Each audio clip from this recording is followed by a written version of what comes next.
Assalamualaikum warahmatullahi wabarakatuh. Di Indonesia, wakaf merupakan pilar penting dalam perekonomian umat dan pembangunan sosial.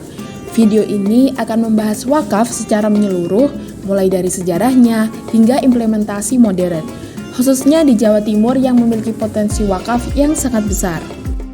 Secara harfiah, wakaf berarti menahan atau menghentikan. Dalam Islam, wakaf adalah tindakan menyisihkan sebagian harta untuk kepentingan umat, dengan mempertahankan kepemilikan pokok harta tersebut. Manfaat dari harta wakaf digunakan untuk hal-hal yang bersifat sosial, keagamaan, dan kesejahteraan masyarakat.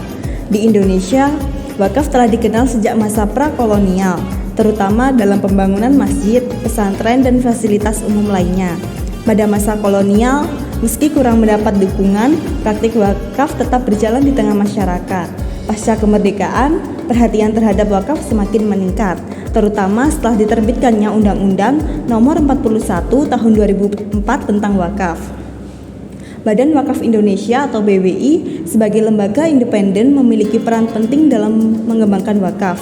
BWI bertugas membina nazir, mengawasi pengelolaan wakaf, serta mendorong wakaf produktif seperti wakaf uang dan aset investasi.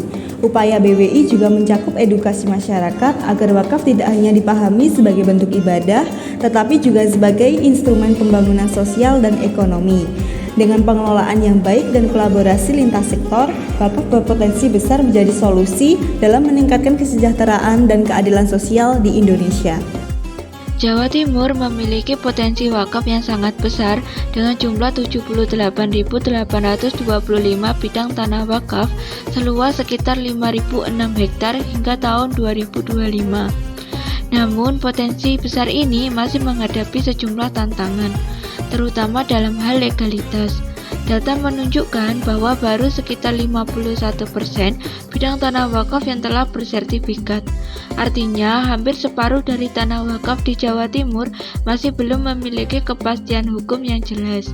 Kondisi ini tentu dapat menghambat pengelolaan dan pemanfaatan wakaf secara optimal, mengingat legalitas adalah dasar penting dalam perencanaan pengembangan wakaf ke depan. Jika dilihat dari persebarannya, beberapa kabupaten dengan jumlah bidang tanah wakaf terbanyak antara lain adalah Sumeneb, Jember, dan Banyuwangi. Hal ini menunjukkan bahwa potensi wakaf tidak hanya terkonsentrasi di kota besar, namun juga tersebar luas di berbagai daerah. Untuk mengoptimalkan potensi ini, perlu dilakukan percepatan sertifikat tanah wakaf melalui kerjasama dengan Kementerian ATR atau BPN, Kementerian Agama, dan para nazir.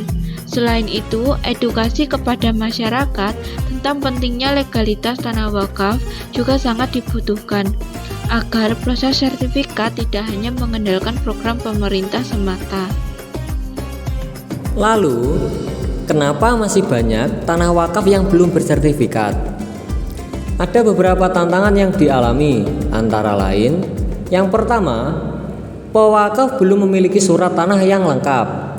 Yang kedua, nazir belum memahami proses sertifikasi. Yang ketiga, minimnya koordinasi antara lembaga yang terkait. Namun, upaya dari pemerintah terus dilakukan. BPN dan Kemenak Jatim aktif melakukan sinkronisasi data dan program sertifikasi gratis.